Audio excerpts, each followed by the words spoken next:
ഈശോ മിശിഹായ്ക്ക് സ്തുതിയായിരിക്കട്ടെ.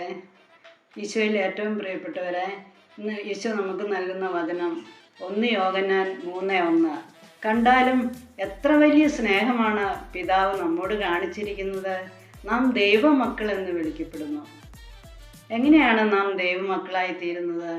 യോഹന്നാൻ്റെ സുവിശേഷം 1:12 പറയുന്നു, തന്നെ സ്വീകരിച്ചവർക്ക്, തൻ്റെ നാമത്തിൽ വിശ്വസിക്കുന്നവർക്ക് ദൈവമക്കളാകാൻ അവൻ കഴിവ് നൽകി.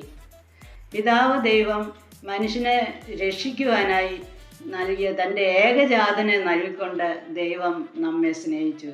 ഈ യേശുവിനെ നമ്മുടെ രക്ഷകനും നാഥനുമായി നമ്മുടെ ഹൃദയത്തിൽ സ്വീകരിക്കുകയും വിശ്വസിക്കുകയും ചെയ്യുന്നത് വഴി നാം ദൈവമക്കളായി തീരുകയാണ്.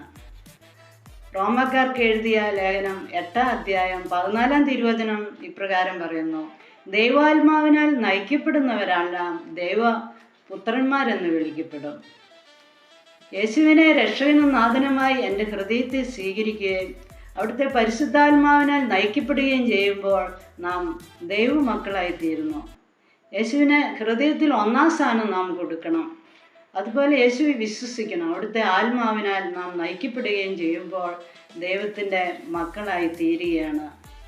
പ്രിയമുള്ളവരെ, നമ്മുടെ ഹൃദയത്തിൽ ഈശോയ്ക്ക് 1-ാം സ്ഥാനം കൊടുക്കുക. ഈശോയെ കഴിഞ്ഞ് ഉപരി മറ്റൊന്നിനെയും നാം നമ്മുടെ ഹൃദയത്തിൽ സ്ഥാനം കൊടുക്കരുത്.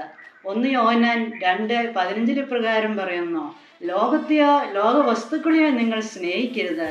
ആരെങ്കിലും ലോകത്തെ സ്നേഹിച്ചാൽ അവനിൽ പിതാവിൻ്റെ സ്നേഹം ഉണ്ടായിരിക്കില്ല. അപ്പം ദൈവത്തിൻ്റെ സ്നേഹം നമുക്ക് അനുഭവിക്കാനും അതനുസരിച്ച് ജീവിക്കണമെങ്കിൽ ഹൃദയത്തിൽ ഈശോയ്ക്കായിരിക്കണം നമ്മൾ 1-ാം സ്ഥാനം കൊടുക്കുന്നത്. 1 യോഹന്നാൻ 1 പത്രോസ് 3:15 പ്രകാരം പറയുന്നു, ക്രിസ്തുവിനെ കർത്താവായി നിങ്ങളുടെ ഹൃദയത്തിൽ പൂജിക്കുന്നു. അപ്പം കർത്താവായി ക്രിസ്തുവിനെ നമ്മുടെ ഹൃദയത്തിൽ സ്നേഹിക്കുമ്പോൾ നാം ഓരോരുത്തരും ദൈവത്തിൻ്റെ മക്കളായി തീരുകയാണ്. ഈശോ അതിനെല്ലാവരെയും അനുഗ്രഹിക്കട്ടെ.